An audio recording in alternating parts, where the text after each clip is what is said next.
एकेकाळी नावाजलेले एन.एम. Wadia charitable hospital तब्बल 20 वर्षांनी पुन्हा एकदा सोलापूरकरांच्या सेवेत येत आहे. गुरुवारी गुरुपौर्णिमेदिनी 20 खाटांचा बाह्य रुग्ण विभागाचे उद्घाटन होईल अशी माहिती आज पत्रकार परिषदेत संस्थेचे सचिव शिरीष गोडबोले यांनी दिली.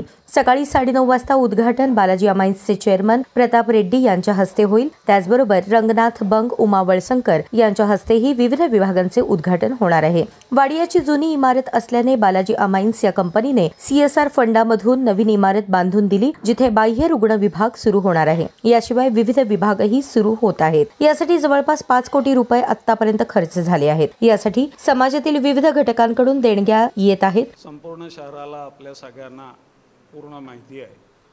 वाडिया हॉस्पिटल हे 1934 साली डॉक्टर वैशम पायन यांनी सुरू केलं आणि पुढे 1949 साली त्याचा फॉर्मली ट्रस्ट तयार झाला आणि अनेक वर्ष हे हॉस्पिटल दक्षिण महाराष्ट्रातल्या संपूर्ण एरियात, त्याचबरोबर उत्तर कर्नाटक, आंध्र प्रदेशचा मोठा भाग या अतिशय मोठ्या परिसरातील रुग्णांना एक महत्त्वाचं हॉस्पिटल म्हणून कार्यरत होतं. आपलं हॉस्पिटल हे रेल्वे स्टेशनपासून जवळ असल्यामुळे रेल्वे मार्गाने येणाऱ्या अनेक लोकांना त्याची मोठी सोय होती.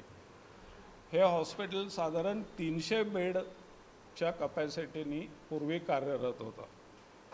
त्यावेळेला या हॉस्पिटलमध्ये त्यावेळेच्या अत्याधुनिक अशा CT scan, MRI, gamma camera अशा खूप सवलती, खूप सोयी उपलब्ध होत्या आणि हे हॉस्पिटल साधारण 2009-10 पर्यंत उत्तम रीतीने सुरू राहिलं.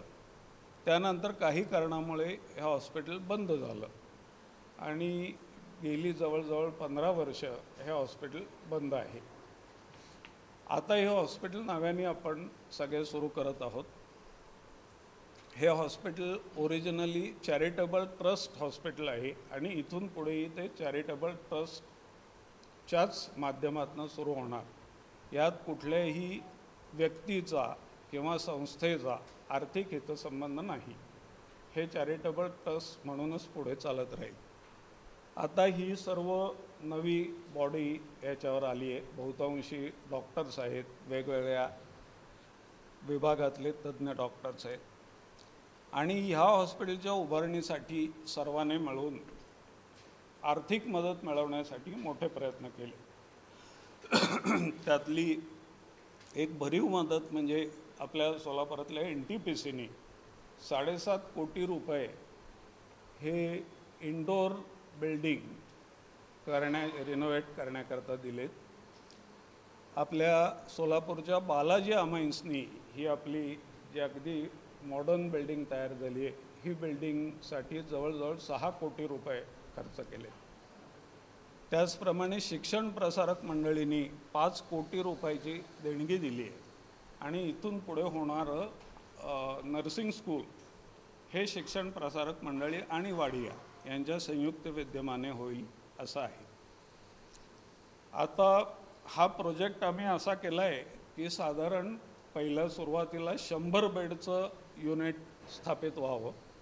या 100 बेड करण्याकरता अंदाजे 50 ते 60 कोटी रुपयाचा एकूण खर्च अपेक्षित आहे आणि त्यापैकी साधारण अर्धा टप्पा आता पूर्ण झाला आहे. काही विभाग सुरू होत आहेत आणि जानेवारी-फेब्रुवारी महिन्यापर्यंत डिपेंडिंग ऑन डोनेशन्स आम्ही 100 बेडचा टप्पा पूर्ण करू आणि त्याच्या पुढे 100 बेडचं युनिट काही काळाकरता उत्तम रीतीने चालल्यावर 250 बेड वाढवण्याचा भविष्यातला प्रस्ताव आहे, जेणेकरून आपण 350 बेडपर्यंत जाऊ. आत्ताचं जे नियोजन आहे त्याच्यात ही OPD सुरू होती आहे. या OPDमध्ये साधारण 18 वेगवेगळ्या डॉक्टरांच्या आत्ता OPDs तयार आहेत, त्यातल्या इक्विपमेंट्सही. 20 बेड्सचं इंडोर आत्ता सुरू होईल, फार्मसी सुरू होईल, CT स्कॅन मशीन सुरू होईल, कॅन्टीन सुरू होईल, असे विभाग आत्ता आणि पॅथॉलॉजी सुरू होईल. एवढे विभाग आत्ता सुरू होतील आणि पुढच्या 6 महिन्यात सगळ्या देणगीदार समाज प्रत्येकाच्या मदतीने आपल्याला 100 बेडला पोहोचायचं आहे. पत्रकार परिषदेवेळी या ट्रस्टशी संबंधित सर्व पदाधिकारी, संचालक तसेच डॉक्टर उपस्थित होते.